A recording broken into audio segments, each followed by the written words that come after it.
All right. So it's been on my mind a lot lately, and I've been meaning to make a video about it, but I'm just really worried I'm going to get a lot of hate for it. The subject is hating hatred, okay?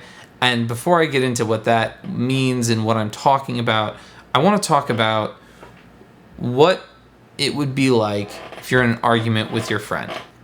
So let's set the scene here. You have a friend. You and your friend disagree on something, whether it be that you're a liberal and he's a conservative, whether it be women's rights, whether it be LGBTQ rights, or whether it be, abortion, gay marriage, whatever the issue is. You guys disagree and you're having a conversation about it.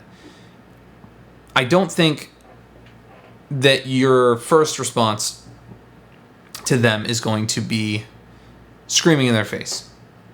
You disagree with them, so they say something, you're not just going to start talking over them and yelling at them. That would be ridiculous. Why would anyone do that, especially to their friend? But ideally, in your situation, you would eventually convince them to switch sides, right? So if you think you're right, which you do. So you think you're right, and you really, really want your friend to agree with you. So you're going to do whatever you can to get them to agree with you. But what you aren't going to do is do things that are going to make them mad at you. Because when your friend gets mad at you or gets angry with you, they're less likely to switch sides. They're more likely to attack you back. Let's go into debating 101, okay? No one is going to take your side when you attack them, right? You start attacking them, you get aggressive in your conversation, and instantly nobody wants to talk to you anymore. And if they do, they're just going to be aggressive back. Being aggressive towards them only breeds aggression on yourself, okay? That's just reality, right? So when you're talking to your friend about this issue and you're trying to get them to convert to your side, there's no way you're going to convert them if you're mean to them, right? It's not going to happen. If you're aggressive, it's not going to happen. If you're angry, it's not going to happen. If you're yelling, it's not going to happen. And you know that, so you're not going to do that, right? I think that's weird because it's exactly what we're doing now. These counter protests, protests of any kind, they all seem to do the same thing. You try and drown out someone else's voice with your own. That doesn't fix the problem, right? It makes them more angry at you. It escalates things. It doesn't de-escalate anything, right? Yeah, you're standing up for what you believe in, and that's nice. And yeah, you're taking to the streets and you're telling everyone, that you're right and that you have the numbers and everyone, should agree with you.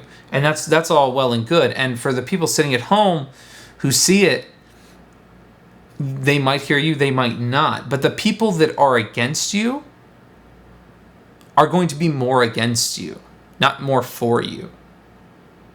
You're not changing anyone's mind.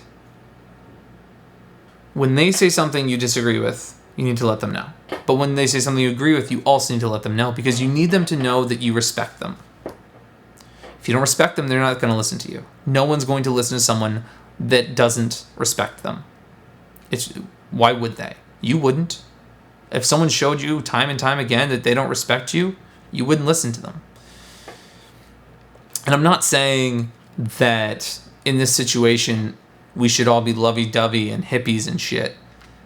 But we need to acknowledge the fact that fighting this war on racism and Nazism or whatever it's called, fighting a war with the KKK and whatever, physically is not going to solve the problem. You can't kill them all.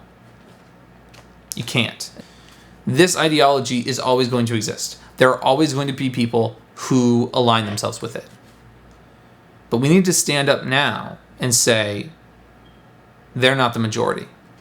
And we're not going to let them be the majority. Because they're wrong. But they're wrong not because we say they're wrong. They're wrong because their ideology is flawed. The logic behind what they're saying is flawed. Okay? We need to prove them wrong by listening to them and addressing the things that they say.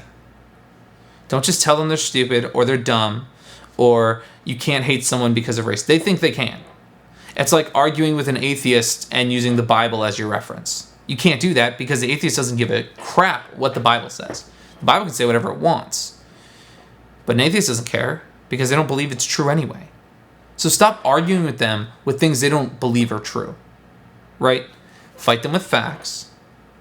Indisputable facts. Stop fighting them with fear and anger and hatred. Hating people that hate you is just going to make them hate you more.